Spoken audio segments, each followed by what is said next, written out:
If you're considering moving in 2026, I have 5 smart money moves to make before the end of the year. Hey, it's Sean Reddy of the Keller Williams Reddy Group, and we're talking about what you can do to prep by the end of this year, beginning of next, in preparation of a move in 2026 or even beyond if plans take you a little bit longer. So, December is always a busy budgeting month between holiday spending, year-end bills. Planning for January, most households take at least a quick look at where the money went and what needs to change next year. So if selling your home in 2026 is even a maybe, this is a useful moment to get organized. Not because you just need to make a decision right now, but because a few small financial moves can give you clarity early next year. Clarity makes every step easier, whether that step is talking to an agent, pricing out repairs, or deciding to stay put.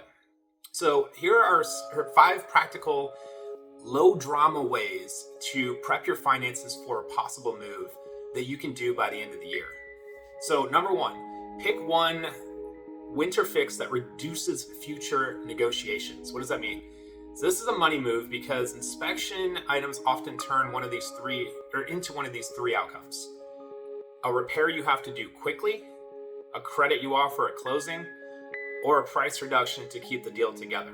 I guess a fourth outcome is the transaction blows up entirely. Handling one known issue on your timeline tends to cost a whole heck of a lot less than handling it under pressure during contract negotiations. So if nothing else, come up with just one unexciting, unsexy, but important project and knock it out. Buyers rarely walk away because a home is older. They hesitate when they see a pattern of deferred maintenance or when an inspection report stacks up with preventable issues. So the best projects this time of year usually do one of 3 things. Either keep a small problem from becoming a larger repair, leave a clean paper trail, think invoice, receipt, service report, and reduce the chance of an inspection flag that leads to a concession down the line. So examples that often make sense here. A recurring leak, even a slow drip under a sink or around a window, can turn into water damage, staining, or worse yet, mold concerns. So if you've had to keep an eye on it, it's a good candidate. Second one, HVAC servicing. Routine service can catch worn parts, drainage issues, or inconsistent performance before a buyer's inspector does. If your system is older, servicing does not make it new, but it shows consistent maintenance. Roof checks, attic checks, things like that. You don't need a full replacement to be prepared, but you do want to know what you're dealing with. A small flashing repair or attic ventilation tweak is easier to handle now than during a rushed listing timeline. And then gutters and grading. Water management matters. A simple clean out, downspout extension, or minor grading can fix reduce dampness and water pooling near the foundation. And if you're deciding what to tackle, start with what you already know could raise questions. A drawer that doesn't close is not the priority. The moisture spot that comes and goes is. So second move, start a fund or an account and call it Next Home that is small enough to keep. So a lot of homeowners think saving for a move has to be these huge monthly numbers to count. And in practice, the best savings plan is the one that happens consistently. A Next Home fund is simply a separate bucket.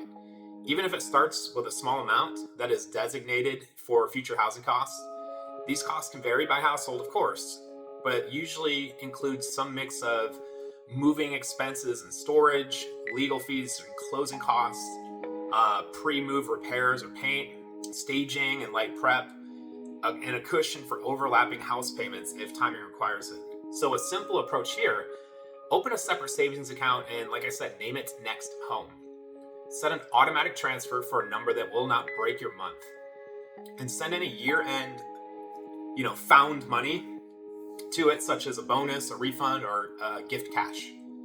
This is also helpful, or I should say this is a helpful alternative to an impulse December purchase. If something big is tempting, try this test. Move the money to the Next Home fund first, wait 7 days, and then decide. If you still buy the item, you would make the choice with eyes open at least. Number 3, Build a clean paper folder for 2026 pricing conversations.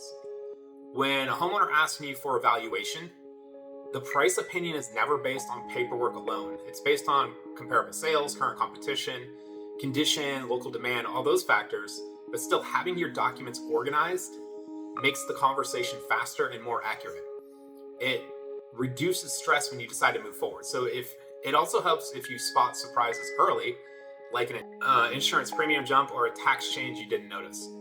So create a simple folder, digital or physical, and collect mortgage details, property tax information, homeowner's insurance declaration page, utility averages, HOA documents if applicable, and major repair and upgrade receipts that we've already talked about. So when you know your operating costs and you can point to what's been done, you make it easier for a buyer to feel confident. And you make it easier for us to advise you on realistic list price and timelines. Move number 4, review taxes, insurance, and operating costs just like a buyer would. So most buyers, they're eventually going to do the math. They may fall in love with a home, but they still ask, what are the monthly costs? Homeowners who plan ahead are in better position to answer questions clearly and anticipate any objections that could come to light here. So set aside just 30 minutes, review your property taxes, review your insurance, your utilities, your maintenance costs. And if any of these costs surprise you, of course, that's going to be useful information anyways. It might change the type of home you want next, the timing of the move, or the updates you prioritize before listing, or the updates you prioritize in your next home. Now, move number 5, adopt 2 small habits that make seller prep feel manageable. A seller prep checklist can feel intimidating, I get that, because people picture a long list of expensive projects. The goal is not to spend a lot here. The goal is to build momentum with actions that are easy to repeat. So here are the 2 habits that help homeowners the most. Habit A, keep a running buyer questions note.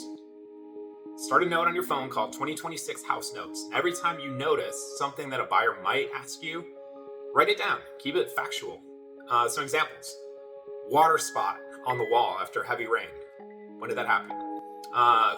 When was your air conditioner serviced? What date? Who did it? The window in the back bedroom sticks.